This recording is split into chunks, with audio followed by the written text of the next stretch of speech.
My name is Ellen, and Colorado State was kind of interesting. I was always planning on going to School of Mines because of their engineering program. And what happened is my mom and dad were telling me stories because they both went to Colorado State.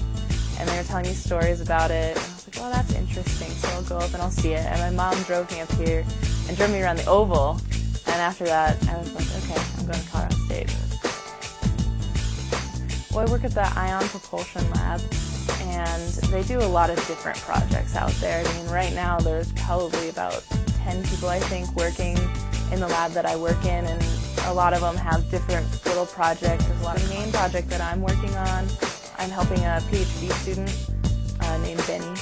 I'm helping him out with a hollow cathode, and it's basically, it's propulsion in space is basically what we're focused on there.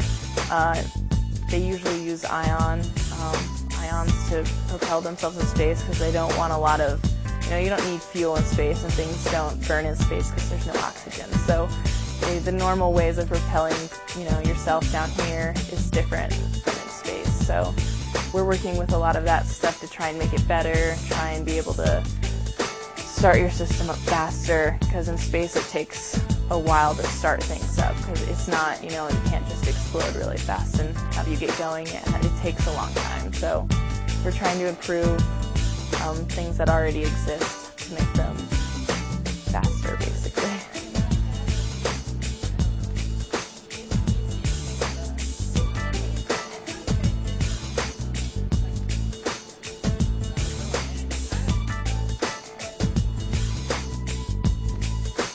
Yeah, so the first time I did study abroad through the CSU program that they offer here with the German course, and that's a 6-week program, and you go over to Hanover in Germany, and the professor comes with you.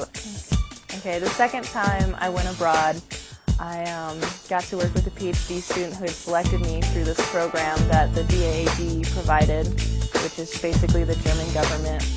And they sponsored this. I was paid for it, and I got to work in a lab with a Ph.D. student working with lasers and a thing called laser-induced fluorescence.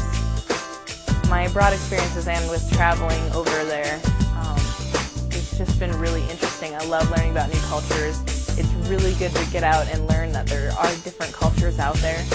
I met a lot of people from, Germany is very international, so I not only met a lot of people from Europe, Western Europe, but I also met people from like Jordan, and my roommate was from Cameroon in Africa. I met some people from Tunisia, Israel, Iraq, Iran.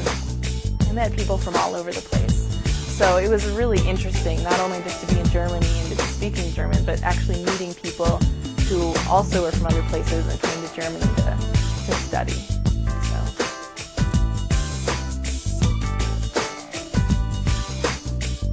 Everybody has a little dream when they're a child, let's go to space, let's be an astronaut. And then I started thinking about it, and wow, I actually can. And so I had dinner with Kent Rominger, the astronaut that came to visit us here, and we talked for a good hour about being an astronaut and what it takes. And he's by far the most supportive guy about being an astronaut that I've met, because he basically told me, if you want to be an astronaut, you can be.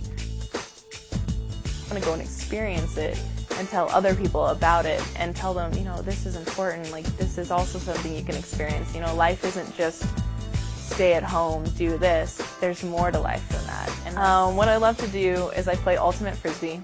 I'm on the women's team here at CSU. I also play for a club co-ed team in Fort Collins, and I also, this summer, made it onto a national women's league that's based in Denver.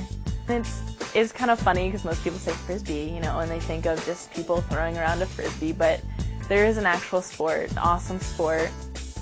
I absolutely love it. I'll play it every day.